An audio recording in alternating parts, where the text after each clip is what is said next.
Supreme Lord, eternal truth, let us obey thee alone and live according to truth. Good morning, Vande Matram, Namaste, welcome all of you. Today, the topic of this spiritual discussion will be on he and she. The topic of the today's spiritual discussion on he and she, Purusha and Prakriti. So, this spiritual discussion on earth, on he and she, it will be discussed only in the lights of the Sri Aurobindo's the magnum opus, that is the legend and symbol Sri Aurobindo's greatest epic Savitri. So we'll discuss in brief on he and she, Purusha Prakriti, on the lights of Sri Aurobindo's Savitri only. To some extent we'll try to discuss. We know he and she, Purusha and Prakriti. So while discussing in the first initial moment, we will see Sri Aurobindo's quotations. He knows her only, he has forgotten himself. To her, he abandons all to make her great. This is the world play. This is the lila. It is going on. Sri Aurobindo quotes, he means that nature, only Purusha, he, the Shiva, the Brahma. He knows her only. Her means only, it is Prakriti, Maya, whatever is there, the Shakti, it is there.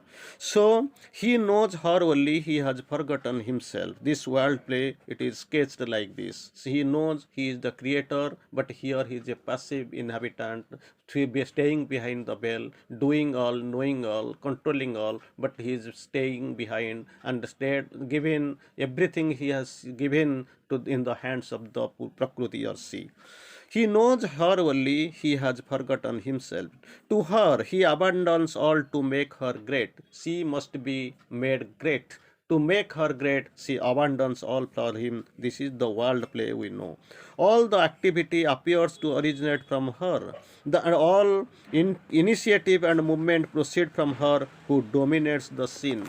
It seems as if everything has been done, carried out by Prakriti or she, Prakriti, Maya or Shakti.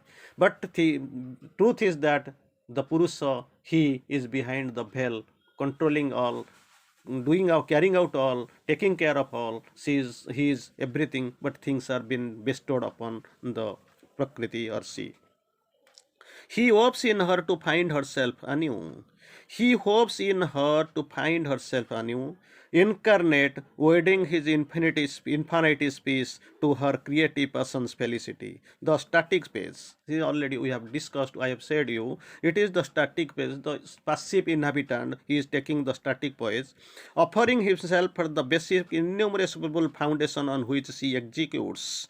Her she is executing everything, the cosmic dance of manifestation. Here, in the conjunction of the basis of silent, unshakable peace and the play of delight of the creative power, the divine comes to birth in his manifestation. The divine come to birth in his manifestation here. The creative power, the play of his play of delight to be played here. His lila has to be carried out. The divine emerges from form with a view to manifesting his glory within the condition of the creation. So he has taken birth, he has descended into for the manifestation, so that the glory within the to manifest the glory within the condition of the creation, it is there. So he is taking care, he has come down to the birth. Sri Aurobindo speaks once again, very beautiful line, glorious line. Although possessor of the earth and heavens, not only of here in the dormant form or passive form or inactive form, of his original identity is there, although the possessor of the earth and heaven.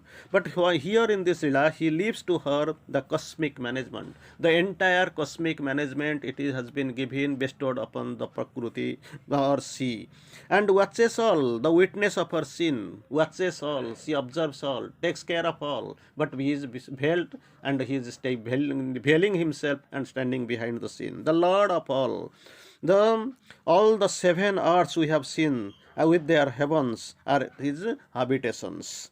He derives from him all derives from him and rests upon his will. But here what he does not, however, turn away from the sin. His look is always turned on the manifestation and all workings of the power, and pass under the observation and obtaining his sanction on the process. Observes all, sanctions all, motivates all, takes care of all, controls all, but still is a passive state from the behind the veil. He is controlling all. Next page, Sri Aurobindo writes, a supernumerary on her stage. He speaks no word, hides behind the wings. Just imagine, one is possessor of all. He is the all, but actually he does not appear on the stage anymore. He does not participate in the dialogue. Whatever part he has, he is content to act it behind the scene. From the unseen position, he makes the play possible. We can see a supernumerary on her stage. Then Sri Aurobindo quotes again the beautiful stage. He takes on her birth in her world, waits on her will. Just imagine being the owner, the possessor, the master. She takes birth in her world, waits on her will, divides her enigmatic gestures sense, the fluctuating chance turns out of her mood, works and her meanings she seems not to know, and serves her secret purpose in long time. The soul, here the soul comes to the birth as goes, to take experience and grow and develop, grows in this world which is fashioned by nature. Nature has fashioned everything. The Supreme has come down. His spark is at the soul. He is staying here. In her executive will, that affects all creation, maintenance, and dissolution. So it is going on. To the onlooker, many of her postures may be ambiguous. Many of her tentative movements are erratic, but the soul is aware, knows. If we look outwardly, we feel that is enormous. We may have some comments, we have some limited observation, but the soul is there. It knows. It knows better. Is well aware. The purpose served by her, by all that nature executes. The purpose she knows. The way she is going she knows. The controlling power, the execution, everything she know. It knows. The soul knows. The soul knows the participation of his in his own way. It is keeping itself passive partner, a passive inhabitant, veiled inhabitant inside, but observing us all. It appears to be like this, but originally the things are different. He burns the incense of his nights and days, offering life as a splendor of sacrifice. He adores her as the regent of desire. He yields to her as the mover of his will. As one too great for him, he worships her. Still, then he has surrendered, worships, and burns the incense of his nights and days. We are burning incense at every moment, but that is a material outside, what it has been printed somewhere. And after some time, maybe 10 minutes, 15 minutes, or half an hour, or maximum 1 hour, it is burning. So another is we have to put, because this incense, from this incense we know, we still learn the matter of offering ourselves. But actually here, the Purusha, the Shiva, the Purusha. So what happens? What she Brahma? What she does? He burns the incense of his nights and days. Each moment of his night, each and every moment of his nights and days, he offers like a burning incense stick, offering life as a splendor of sacrifice, offers himself, offers his entire life as a splendor of sacrifice. There is no compulsion, no agony, no arrogance, no ego, nothing is there. He offers sacrifice. This Shiva and Shakti, assumes a dominant position, and Shiva is actually a supine, we know. So all initiation, all strength, power, all greatness vested in her, she is empowered to work within her. This is the thing we are going. But the real thing is that he has been sacrificed. This is the lila, this is the drama. He is a supernumerary on the stage. Next, a rapt solicitor for her love and grace. His bliss in her to him is his whole world. This world game, it is a continual feast of delight offered by the Shakti to her spouse, that is Shiva. She puts out the truths from the eternal, executes them for him, who is her partner. He looks on her, for him all is she. Already we know, we can discuss one very beautiful message as given by mother. Without him I exist not, without him I exist not, without me he is unmanifest. I am here to manifest him. Without him I exist not. My existence, the cause of my existence is only he. So this drama is going on. This is a great drama, great lila, it is going on. He grows through her in all his being's powers. He grows through her in all his being's powers. He reads by her God's hidden aim in things. So it is through her exertion that his being develops. She manifests. Already we have seen she manifests in the latent of his being and enables the expansion and the creation. All things are been planned and executed by the Shakti, by she. So, power and knowledge increase in this manifestation by the action of the Shakti. It has been executed. She is executing all. She is taking care of. She is planning all. Behind it, the passive partner is the Purusha.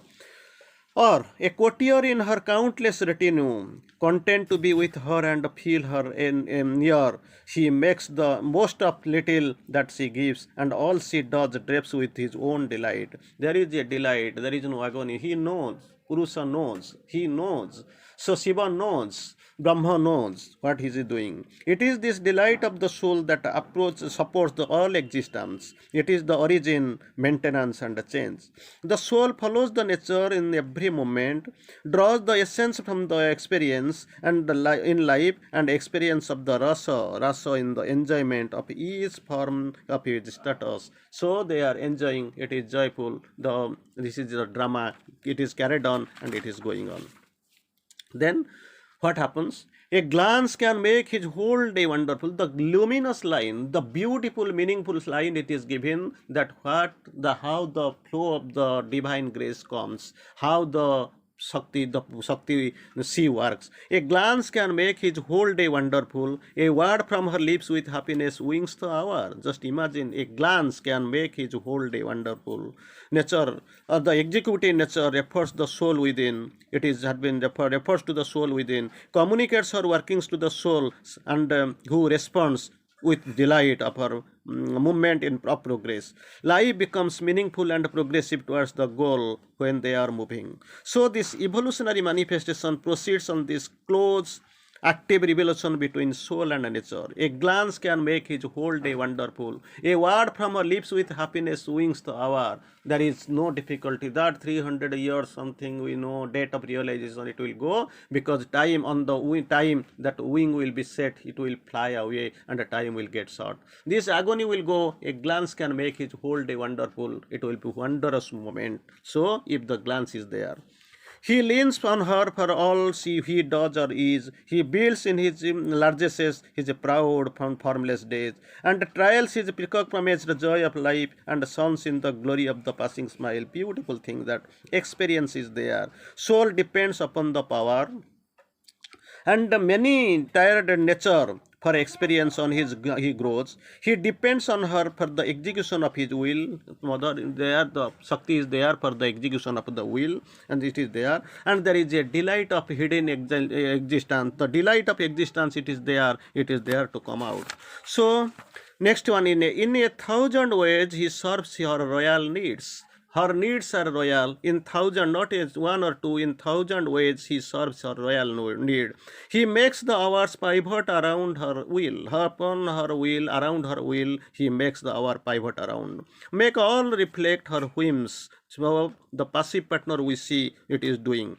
So in the execution of the cosmic purpose, nature receives all-sided help from the soul. His will, his powers of being are constantly active in innumerable ways furthering her workings. His consent is there. And towards all last, here all is there play. The whole wide world is only he and she. There is nothing, only two. This is the divine grace. This is Lila. There are two who are one and play in many worlds. There are two who are one at the secret of all powers. There are two who are one at the cause of things.